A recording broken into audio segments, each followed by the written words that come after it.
Hello and welcome to our new episode of Learn More with the CEO of the News. In today's video, we will talk about a continent that is not talked about enough, Africa. Africa is a continent composed of 54 countries, with countries developed like Nigeria or the Ivory Coast, but others are not so lucky. Either they are totally underdeveloped or inequalities are present. Today, we will focus on Kenya and its capital, Nairobi.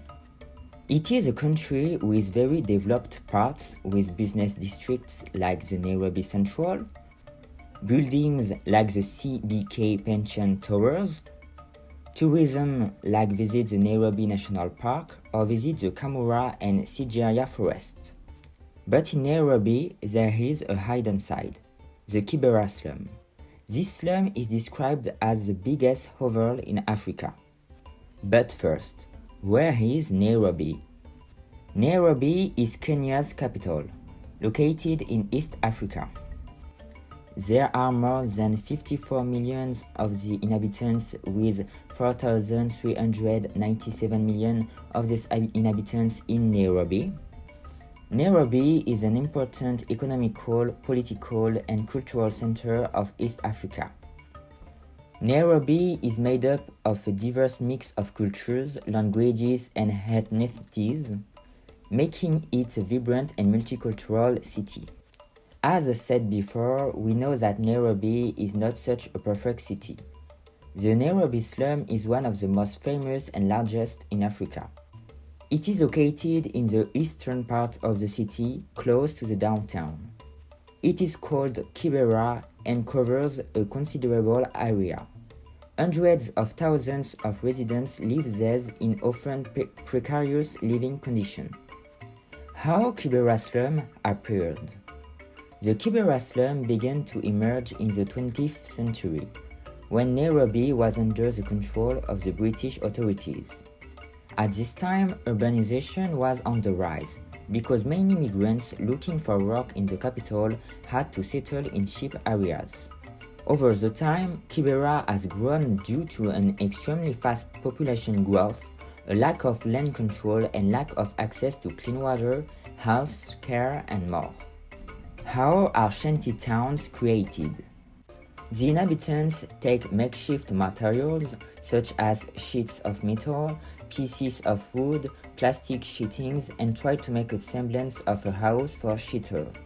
Now, we will see what is the impact of urban sprawl in Nairobi. The impact of urban sprawl in Nairobi has impacts on the city, but also its inhabitants and the environment.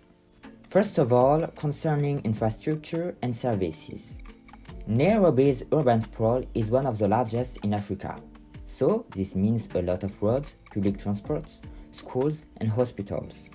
But also much access to safe water and electricity, because we know that in Kibera it is not common to have safe water and electricity at home.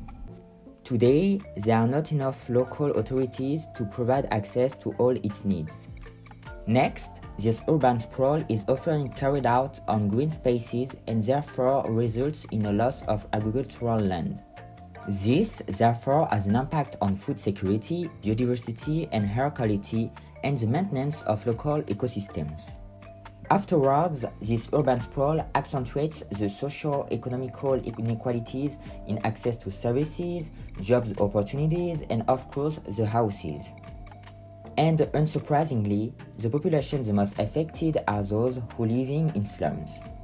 Urban sprawl means that the city is getting bigger and bigger, and therefore many more people are driving on the roads.